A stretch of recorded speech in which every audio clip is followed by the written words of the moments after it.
Zero to God level अर्थात martial God space अर्थात शून्य से ईश्वर स्तर तक। अध्याय 3546 से 3548। नमस्कार, आप कहानी में खो जाएं उससे पहले चैनल को सब्सक्राइब करें और नोटिफिकेशन ऑन करें। धन्यवाद। हेवन स्प्लिटिंग डेमोनिक एक्स को यूनिवर्स क्रिएशन मैप द्वारा अवरुद्ध कर दिया गया था। स्वर्ग को विभाजित करने वाली राक्षसी कुल्हाड़ी का तेज प्रहार, जिसमें अनगिनत लोगों की शक्ति थी, ब्रह्मांड निर्माण मानचित्र में कट गई। हर मिनट और हर सेकंड दुनिया का एक बड़ा क्षेत्र नष्ट हो जाएगा। हालांकि यूनिवर्स क्रिएशन मैप इस भयानक हड़ताल को खत्म करने, लपेटने और पचाने के लिए हठपूर्वक अधिक दुनिया का निर्माण करेगा। यदि हेवन स्प्लिटिंग डेमोनिक एक्स के हमले को एक अतुलनीय रूप से भयानक पहाड़ी धार कहा जा सकता है, जो इसके सामने खड़े होने की हिम्मत करने वाली सभी बाधाओं को नष्ट कर देती है, तो गुड फॉर्च्यून यूनिवर्स मैप की रुकावट पुण्य ले जाने वाली मोटी मिट्टी की तरह थी। सैनिकों को हथियारों और पानी से मिट्टी की मेड़ से रोकना। हमला कितना भी भयानक क्यों न हो, उसे धीरे धीरे लपेटा और पिघलाया जा सकता था। यह आक्रमण, जिसमें प्राचीन युग की मित्र सेना की आशा निहित थी, वास्तव में किसी ने रोक दिया था। इसका मतलब ये था कि उनकी मानसिक स्थिति ध्वस्त हो गई थी। यह उनकी सबसे बड़ी आशा थी और कई लोगों के विरुद्ध जीतने की उनकी एकमात्र आशा भी थी। पिछली बार की तरह जब वे 10 महान दिव्य शहरों की सहयोगी सेना को रोकने में लगभग असमर्थ थे, तो हेवन स्प्लिटिंग डेविल एक्स ने 10 महान दिव्य शहरों की सहयोगी सेना को टुकड़े टुकड़े कर दिया, जिससे वे हारकर भाग गए। तभी वे मून सिटी की रक्षा करने में सफल हुए, लेकिन अब उनकी एकमात्र उम्मीद भी तार तार हो गई है। यह उस निराशा के समान था जिसे फॉर्चून गॉड राजवंश की सेना ने महसूस किया था जब उन्होंने हेवन स्प्लिटिंग डेविल एक्स के हमले का सामना किया था। यह आत्मा विदारक निराशा थी और उन्हें बचने की आशा भी नहीं थी। फॉर्चून गॉड राजवंश की सेना उन पर सभी दिशाओं से हमला कर रही थी। फॉर्चून गॉड राजवंश की सेना के गठन के केंद्र में मध्य स्वर्गीय आदरणीय अराजकता में लंबा खड़ा था। उसका वस्त्र बिना किसी हवा के लहराया और सूर्य, चंद्रमा और तारे उसके चारों ओर दिखाई दिए। वह जिस स्थान पर खड़ा था वह स्थान अराजकता का केंद्र प्रतीत हो रहा था। उसके सिर के ऊपर ब्रह्मांड के निर्माण का मानचित्र अंततः प्रकट हो गया। उसके पैरों के नीचे एक गठन पैटर्न जो सुनहरे धागों से ढका हुआ था, तेजी से घूम रहा था, भयानक ऊर्जा में बदल रहा था जो उसके शरीर में बढ़ रहा था, लगातार उसकी भारी खपत की भरपाई कर रहा था। यदि ऐसा नहीं होता तो एक शक्तिशाली मध्य स्वर्गीय पूज्य भी अपनी ताकत से फॉर्चून यूनिवर्स मानचित्र को सक्रिय करने में सक्षम नहीं होता। फॉर्चून यूनिवर्स मैप सक्रिय होने के हर सेकंड में भारी मात्रा में संसाधनों की खपत होती थी जिसकी गणना नहीं की जा सकती थी। केवल फॉर्चून गॉड राजवंश ही ऐसे उपभोग का समर्थन कर सकता था। इसलिए जब तक कि यह जीवन और मृत्यु का संकट न हो, वे सामान्य परिस्थितियों में फॉर्चून यूनिवर्स मानचित्र का उपयोग नहीं करेंगे। यहाँ तक कि जब फॉर्चून गॉड कैपिटल गिरने की कगार पर थी, तब भी उन्होंने फॉर्चून यूनिवर्स मैप का उपयोग नहीं किया। सबसे पहले फॉर्चून गॉड राजवंश के कई महान स्वर्गीय पूज्यों के कार्यों ने जनता के गुस्से को भड़का दिया था, जो अन्य लोगों के भविष्य का गला घोंटने के समान था। उस स्थिति में फॉर्चून यूनिवर्स मानचित्र का उपयोग करना बेकार था। दूसरे, वे ये भी जानते थे कि विदेशी डोमेन की सहयोगी सेना वास्तव में फॉर्चून गॉड कैपिटल पर हमला नहीं करेगी, अन्यथा वे बस मौत को दावत दे रहे होंगे। वास्तव में उन्हें फॉर्चून यूनिवर्स गॉड का उपयोग करने की आवश्यकता नहीं होगी। लेकिन इस बार यह अलग था। स्वर्ग को विभाजित करने वाली राक्षसी कुल्हाड़ी का सामना करते हुए, जब तक कि वे फॉर्चून यूनिवर्स मानचित्र का उपयोग नहीं करते, ऐसे भयानक हमले का विरोध कौन कर सकता था। वह पहले से ही उस व्यक्ति को पहचान चुका था जो स्प्लिट डेविल एक्स को नियंत्रित कर रहा था। यह कोई और नहीं बल्कि उसका पुराना प्रतिद्वंद्वी राहु दानव एक साल था। वास्तव में उसने राहु दानव एक साल से कई बार लड़ाई की थी, और जब वह अभी भी युग के युद्ध के मैदान में प्रशिक्षण ले रहा था, तब उन्होंने एक से अधिक बार लड़ाई की थी। उस समय उनके पास अपनी वर्तमान स्थिति और ताकत नहीं थी, लेकिन वे पुराने प्रतिद्वंद्वी थे और एक दूसरे के बारे में अच्छी समझ रखते थे। अब वे दोनों शैतान युग और मार्शल युग में चरम अस्तित्व थे। इस बार लड़ाई के लिए हेवन स्प्लिटिंग डेमोनिक एक्स और फॉर्चून यूनिवर्स मैप का उपयोग करने से दोनों पक्षों की उम्मीदें बढ़ी। यदि Fortune of heaven and earth diagram बना रहा, तो फॉर्चून गॉड राजवंश की सेना बिना किसी बाधा के चंद्रमा शहर पर फिर से कब्जा करने में सक्षम होगी। यदि हेवन स्प्लिटिंग डेविल एक्स बना रहा, तो फॉर्चून गॉड राजवंश की सेना को 10 दिव्य शहरों की सहयोगी सेना के समान ही भारी नुकसान उठाना पड़ेगा। इसलिए वहां नहीं हो सकाजरा सी दुर्घटना। मध्य स्वर्गीय पूज्य ने लगातार हाथ की मुहरें बनाई। उसके ऊपर फॉर्चून यूनिवर्स मानचित्र जीवंत प्रतीत हुआ और एक शक्तिशाली आकृति जो सैकड़ों हजारों मील लंबी थी, उसमें से निकली। इस आकृति में अकल्पनीय रूप से भयानक ताकत थी और जल्द ही इसने अंतहीन ऊर्जा के पोषण के तहत मानव रूप ले लिया। ये सर्वोच्च शाही पोशाक पहने एक युवा व्यक्ति था। उसकी अभिव्यक्ति अतुलनीय रूप से ठंडी थी और जब उसकी आंखें खुलती और बंद होती थी, तो ऐसा लगता था मानो वह दुनिया का निर्माण और विनाश कर रहा हो। एक युग के अनगिनत नियम उसके चारों ओर घूमते थे, मानो वह स्वर्ग और पृथ्वी का अवतार हो, और स्वर्ग और पृथ्वी के बीच की सभी आकृतियां उसकी इच्छा के प्रक्षेपण थीं। फॉर्चून गॉड मोनार्क, ये फॉर्चून गॉड मोनार्क है। कुछ पुराने प्राचीन वस्तुएं और बूढ़े राक्षस चिल्लाने लगे। उनके गालों से आंसू बहने लगे क्योंकि उन्हें वह समय याद आया जब उन्होंने युद्ध के लिए फॉर्चून गॉड मोनार्क का पीछा किया था। अभी और अब में कोई तुलना नहीं थी। हालांकि फॉर्चून गॉड राजवंश की नींव उतनी गहरी नहीं थी जितनी अब है। फॉर्चून गॉड मोनार्क के नेतृत्व में वे अजेय थे। खासकर जब वे अभी अभी उठे थे, तो यह अज्ञात था कि उन्होंने कितने शक्तिशाली शत्रुओं को हराया था। कुछ फॉर्चून गॉड राजवंश के भीतर से थे और कुछ बाहरी क्षेत्रों से थे। बाद में युद्ध की लपटें कई प्राचीन युगों तक फैल गईं। ये कहा जा सकता है कि वे विस्मयकारी थे और यहाँ तक कि उन शक्तिशाली प्राचीन युगों को भी उखाड़ फेंका गया था। इस प्रकार की ताकत कुछ ऐसी थी जिसे प्राचीन युगों में देखने की हिम्मत भी नहीं होती थी। अब जब उन्हें फॉर्चून गॉड मोनार्क को फिर से देखने का मौका मिला, भले ही ये केवल उनकी बात की छवि थी, यह उन्हें उत्साहित करने के लिए पर्याप्त था। ये केवल फॉर्चून गॉड राजवंश की पुरानी प्राचीन वस्तुएं नहीं थी जिन्होंने फॉर्चून गॉड मोनार्क को मान्यता दी थी। वास्तव में प्राचीन काल की कई पुरानी प्राचीन वस्तुएं और पुराने राक्षसों ने भी इस प्रभावशाली आकृति को पहचान लिया था, क्योंकि यह पहली बार नहीं था कि उन्होंने मार्शल युग पर अपनी नजरें जमाई थी। अतीत में वे फॉर्चून गॉड राजवंश के साथ लड़े थे। हालांकि वे बहुत शक्तिशाली थे, फिर भी फॉर्चून गॉड राजवंश की ताकत के सामने वे हार गए। वे फॉर्चून गॉड मोनार्क की भयानक ताकत का विरोध नहीं कर सके। वे स्वाभाविक रूप से फॉर्चून क्रिएशन हेवनली मोनार्क की ताकत को जानते थे। हालांकि वे ये भी जानते थे कि यह केवल फॉर्चून क्रिएशन हेवनली मोनार्क की दिव्य भावना का अवशेष था जो क्रिएशन यूनिवर्स मैप से जुड़ा था। फिर भी हेवन स्प्लिटिंग डेमोनिक एक्स के हमले का सामना करने में सक्षम होना बहुत डरावना था। जहां तक स्वर्ग को विभाजित करने वाली राक्षसी कुल्हाड़ी पकड़े हुए अतुलनीय राक्षसी आकृति की बात है, तो उनके लिए यह अनुमान लगाना मुश्किल नहीं था कि यह शैतान युग का दानव पूर्वज था। फॉर्चून हेवनली मोनार्क के विपरीत दानव पूर्वज का युग बहुत दूर था। कई युगों पहले स्वर्ग और पृथ्वी भी कई बार नष्ट हो चुके थे। कई युगों से गुजरे कुछ सचमुच पुराने धूमिलों के अलावा शैतान दाओ युग के दानव पूर्वज के बारे में कोई नहीं जानता था। उनके बारे में उनका ज्ञान किंवदंतियों तक ही सीमित था। अब जब उन्हें वास्तव में उस महान नाम का अनुभव करने का अवसर मिला जो अनगिनत युगों से गाया गया था, तो कई लोग बेहद आश्चर्यचकित थे।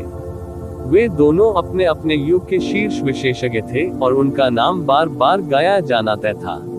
भले ही वे अनगिनत महान सर्वनाशों से बच गए हों और सब कुछ नष्ट हो गया हो, भले ही जिस युग में वे रहते थे वह नष्ट हो गया हो, फिर भी वे अस्तित्व में रहेंगे।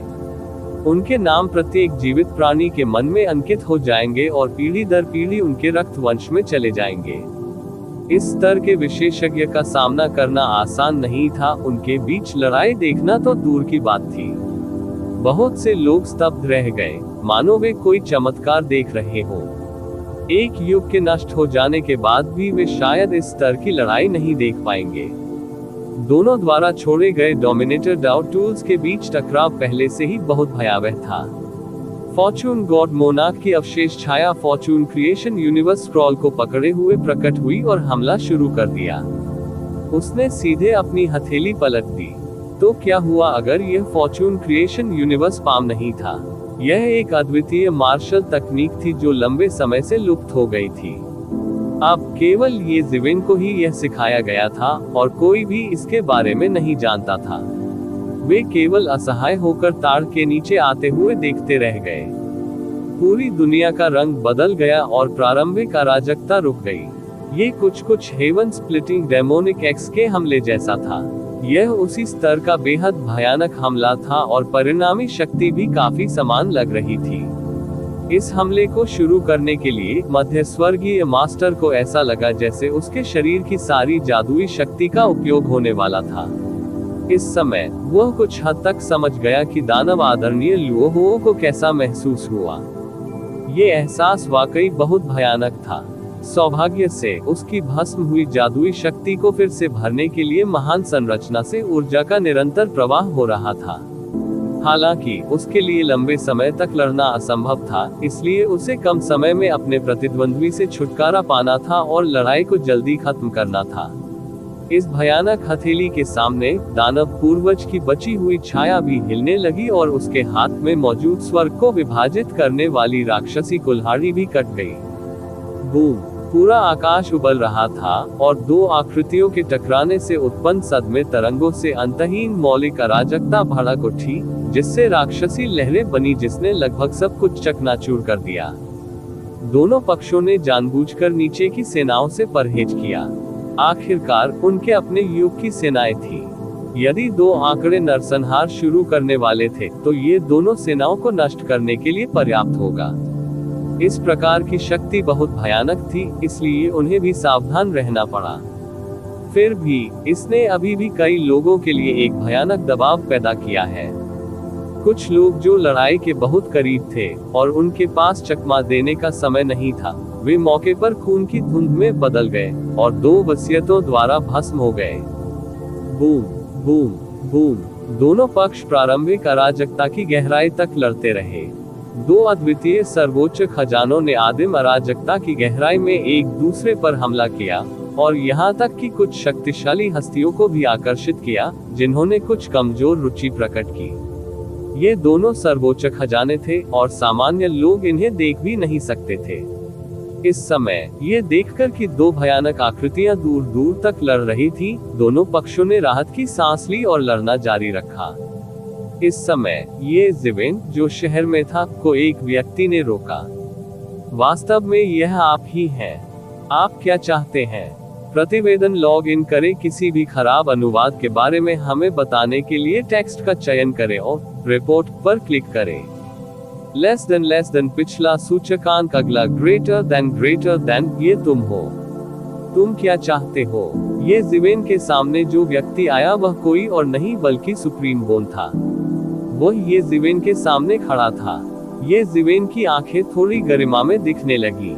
इस समय शहर के बाहर लड़ाई पूरे जोरों पर थी, लेकिन सामान्य तौर पर युद्ध का मैदान पूरी तरह से मून सिटी में आगे नहीं बढ़ा था।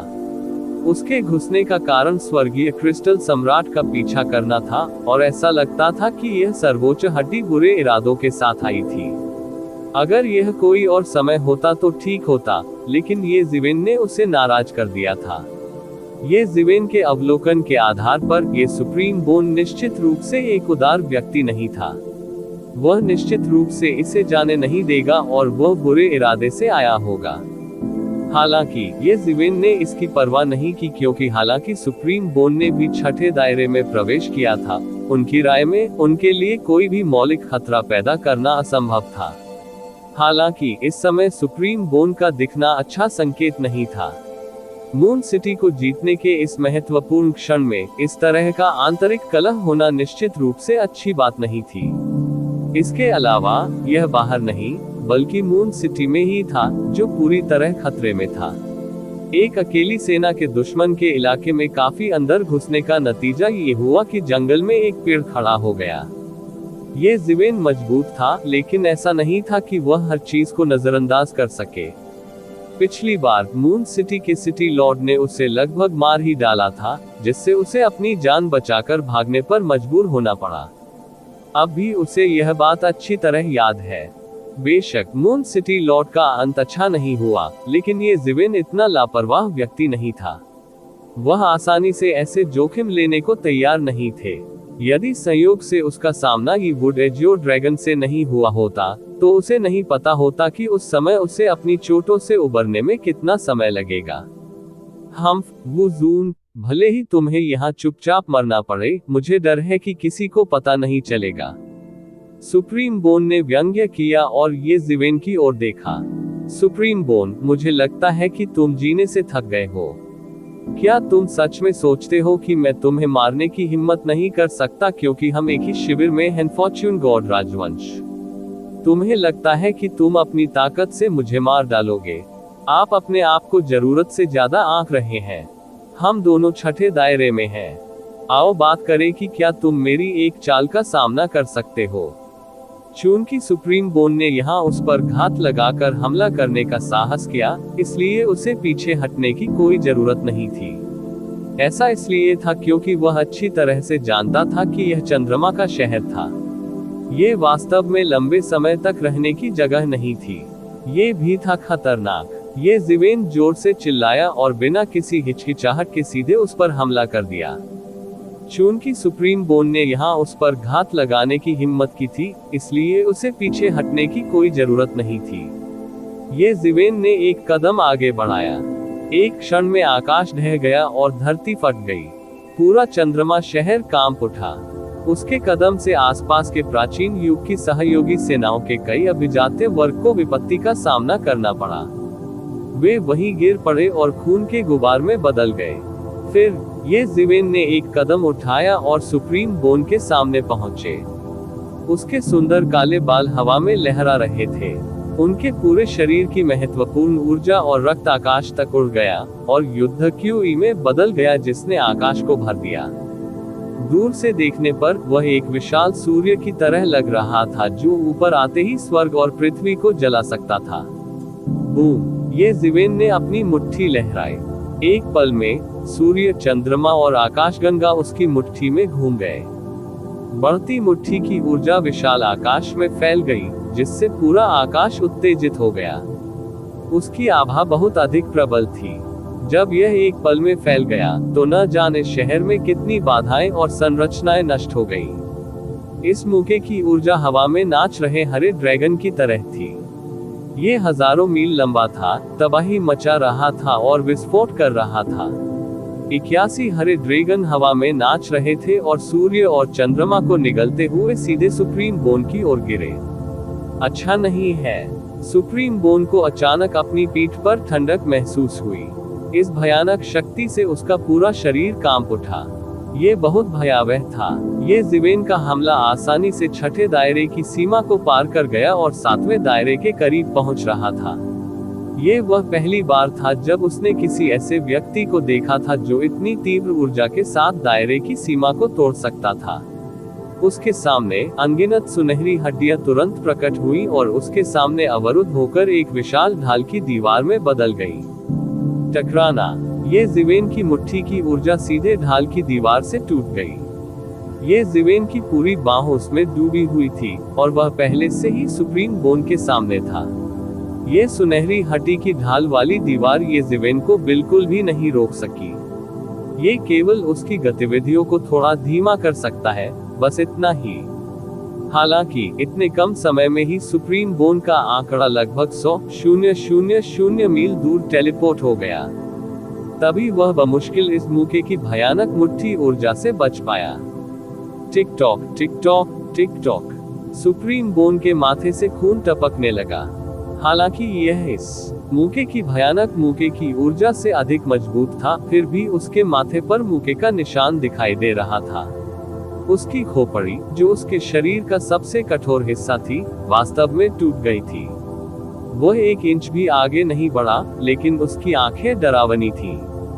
हालांकि उसने पहले ही ये ज़िवेन की ताकत का अनुमान लगा लिया था, फिर भी इस प्रहार की अधिकांश शक्ति अवरुद्ध हो जाने के बावजूद वह घायल हो गया था। अगर ये ज़िवेन ने अपनी पूरी ताकत लगा दी होती तो उसका सिर हवा में फट जाता। ये मुक्का बहुत भयानक था। बिना किसी मार्शल आर्ट या जादुई शक्ति का उपयोग किए, केवल अपने अत्याचारी शरीर पर भरोसा करके सब कुछ कुचलने के लिए पर्याप्त था। जब ये ज़िवेन इस स्तर पर पहुंचा तो उसकी साधना वास्तव में अविश्वसनीय स्तर पर पहुंच गई थी।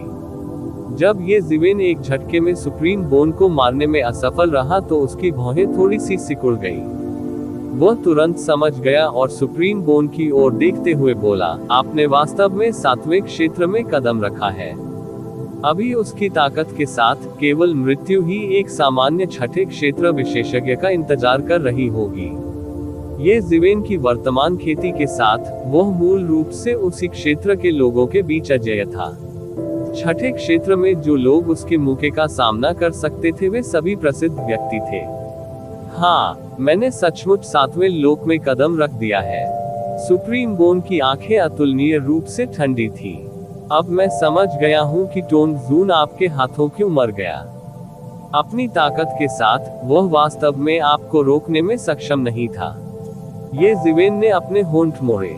वास्तव में जब उसने टोंग जून को मारा तो वह अपने वर्तमान दायरे में नहीं था। अन्यथा वह टोंग जून को एक मुक्के से मार सकता था और मून सिटी लॉर्ड से नहीं उलझता, जो तेजी से आगे आया था। हालांकि अगर यह मून सिटी लॉर्ड के लिए नहीं होता तो उसकी इतनी आकस्मिक मुठभेड़ नहीं होती।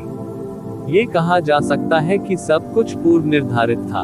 आप अफवाहों से अधिक मजबूत प्रतीत होते हैं, सुप्रीम बोन ने ठंडे स्वर में कहा। आज मैं बहुत घमंडी हो गया था। मैंने सोचा कि मैं तुम्हें यही अपनी ताकत से मार सकता हूँ। ये ज़िवेन ने सुप्रीम बोन के शब्दों का अर्थ देखा और यह कहने से खुद को नहीं रोक सके, क्यों? आपके पीछे कोई है। आपको मुझे धोखा देने की जरूरत नहीं है। ये सच है। शुरू में मैं सोच रहा था कि दानव आदरणीय लुओहू आपको मारने के लिए मौत का आदेश क्यों देगा। भले ही आपने टोंग जून को मार डाला हो और मून सिटी लॉर्ड के अधीनस्थों ने आपको भागने दिया हो, यह इस हद तक नहीं होना चाहिए कि दानव आदरणीय लुओहू के स्तर का कोई व्यक्ति आपकी ओर ध्यान देगा। मुझे आपसे ऐसी छिपी हुई ताकत की उम्मीद नहीं थी, सुप्रीम बोन ने कहा। आप वास्तव में शैतान युग के लोगों के साथ सहयोग कर रहे हैं।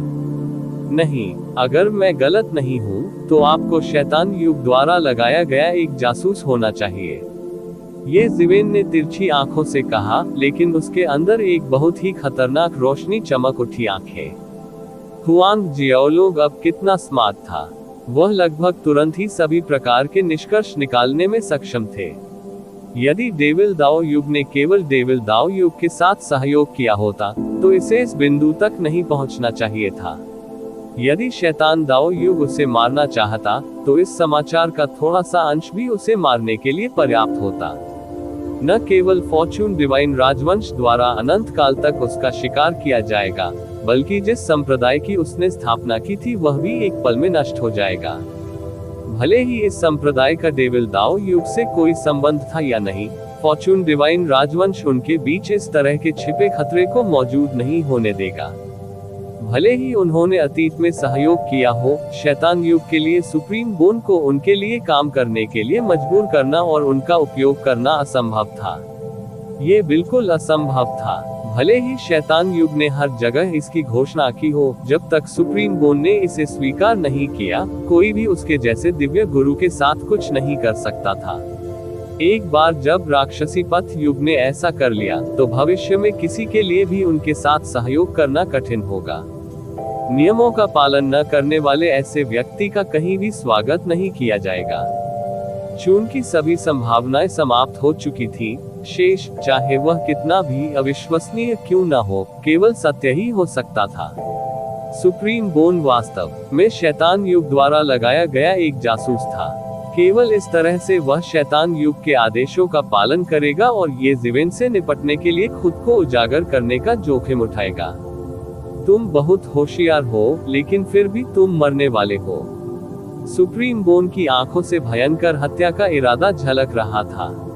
ये जिवेन ने सच्चाई का अनुमान लगा लिया था, जिसका मतलब था कि उनमें से केवल एक ही मरेगा। एक बार जब ये जिवेन भाग गया, तो उसके पास फॉर्चून गॉड राजवंश में बिल्कुल भी पैर जमाने की जगह नहीं थी। वह केवल शैतान युग में ही वापस बच सका। ऐसा लगता है कि दानव भगवान लोहो वास्तव में मेरे बारे में बहुत सोचता है। तुमने वास्तव में मुझे मारने के लिए खुद को उजागर करने का जोखिम उठाया है। ये जिवेन की अभिव्यक्ति थोड़ी गंभीर थी। उसे सुप्रीम बोन की परवाह नहीं थी, लेकिन असली खतरा दानव लॉर्ड लोहो था। वह पूरे शैतान युग में एक उत्कृष्ट व्यक्ति थे, और केवल कुछ ही लोग थे जो उनके साथ कंधे से कंधा मिलाकर खड़े हो सकते थे। उनकी स्थिति फॉर्चून गॉड राजवंश के स्वर्गीय स्वामी, मून सिटी के सिटी लॉर्ड और अन्य के समान थी, क्योंकि वह ये भी जानते थे कि अलग अलग युगों में खेती के नियम भी अलग अलग थे। यदि सुप्रीम बोन फॉर्चून गॉड राजवंश के प्राणियों की तरह मार्शल आर्ट की खेती करना चाहता था, तो न केवल उसे अपनी खेती और समझ को खत्म करना होगा, बल्कि उसे अंतहीन दर्द भी सहना होगा।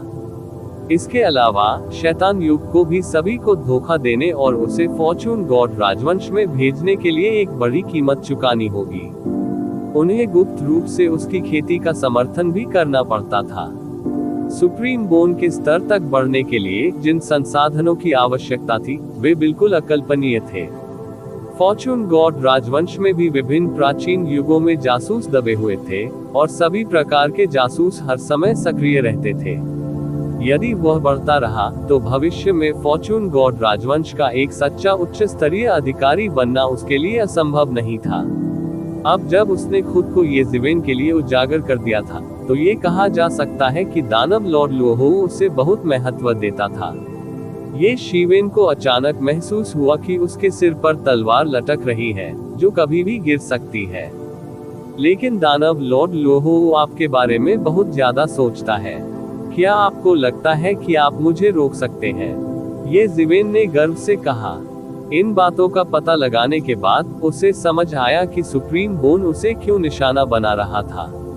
शायद सुप्रीम कॉपस से दोस्ती केवल गौण थी, कुंजी शैतान युग का आदेश था, और यह आश्चर्य की बात नहीं थी कि दानव लॉर्ड लोहो उसका नाम जानता था। हालांकि वह शुरू से ही नकली नाम का इस्तेमाल कर रहा था, लेकिन उसने अपना रूप नहीं बदला। थोड़ी सी जांच से नतीजा सामने आ जाएगा। मैं तुम्हें अकेले नहीं मार पाऊंगा, लेकिन दानव भगवान स्कारलेट सर्प जल्द ही आएंगे और तुम्हें व्यक्तिगत रूप से मार डालेंगे। प्रतिवेदन लॉग इन करें। किसी भी खराब अनुवाद के बारे में हमें बताने के लिए टेक्स्ट का चयन करें और रिपोर्ट पर क्लिक करें। लेस देन पिछला सूचकांक, अगला ग्रेटर देन। वास्तव में अकेले अपनी ताकत से तुम्हें मारना मेरे लिए असंभव है। हालांकि क्रिम्सन सर्प दानव भगवान जल्द ही तुम्हें मारने आएंगे, आदरणीय हटी ने ठंडे स्वर में कहा। प्रारंभ में वह ये जिवेन को अकेले ही मारना चाहता था।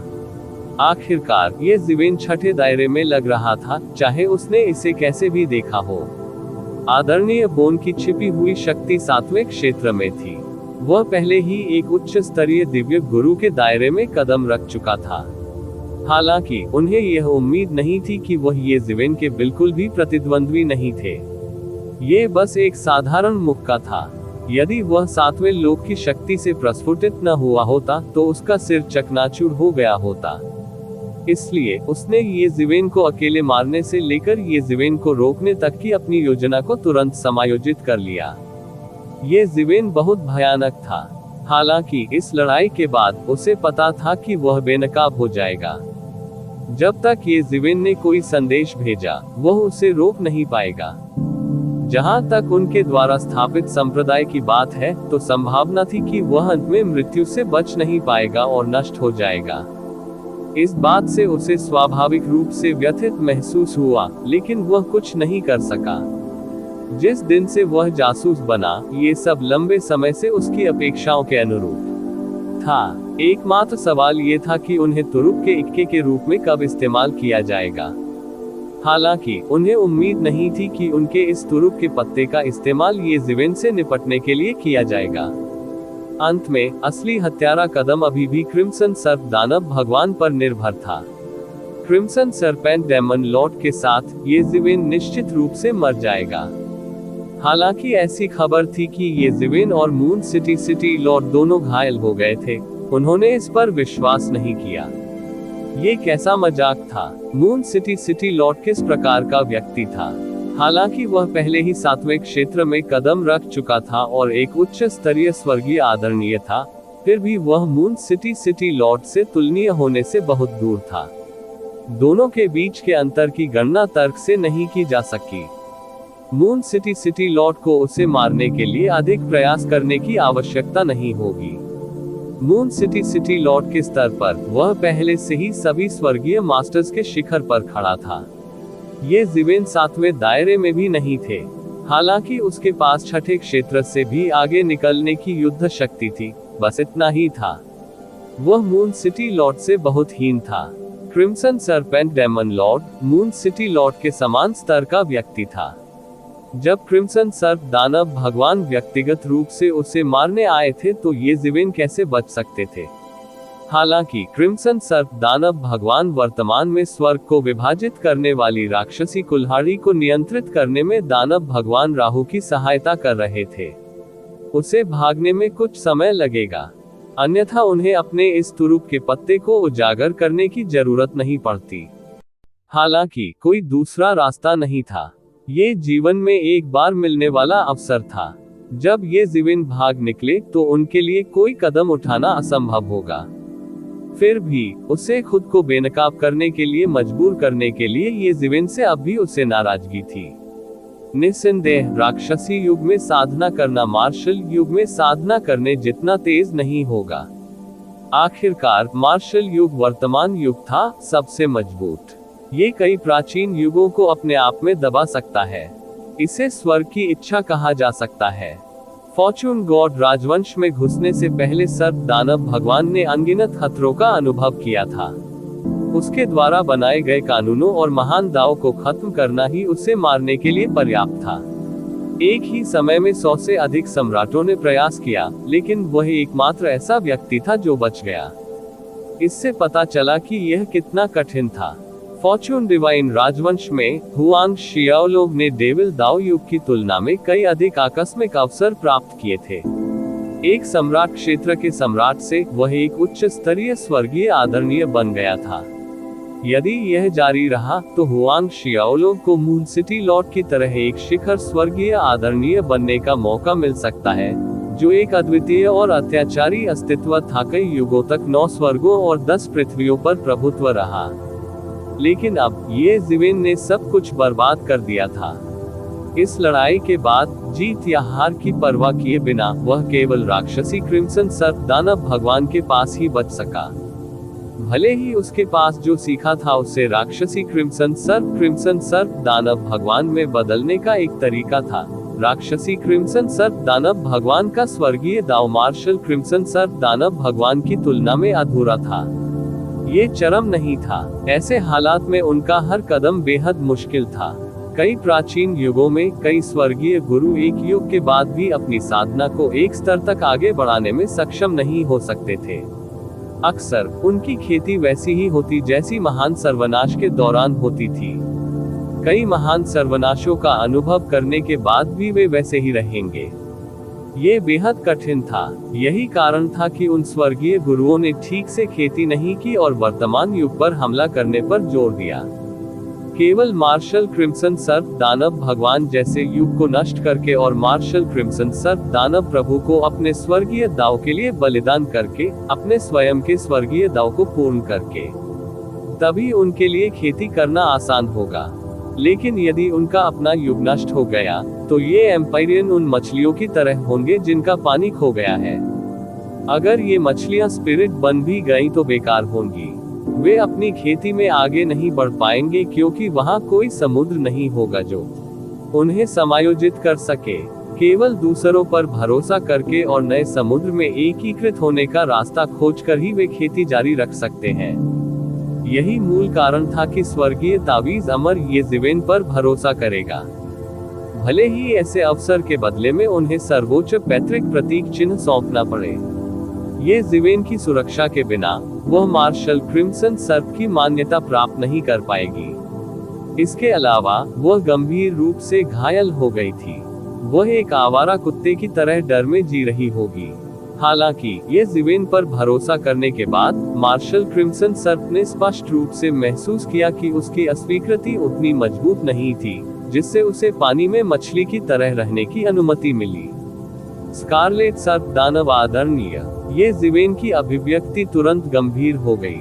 उसने पहले स्कारलेट सर्प दानव वेनेरेट के साथ युद्ध नहीं किया था। हालांकि मून सिटी के सिटी लॉर्ड के साथ उनकी लड़ाई के आधार पर स्कारलेट सर्पेंट डेमन वेनेरेट की ताकत का अनुमान लगाना मुश्किल नहीं था। दोनों के बीच का अंतर शायद दूर दूर तक नहीं था।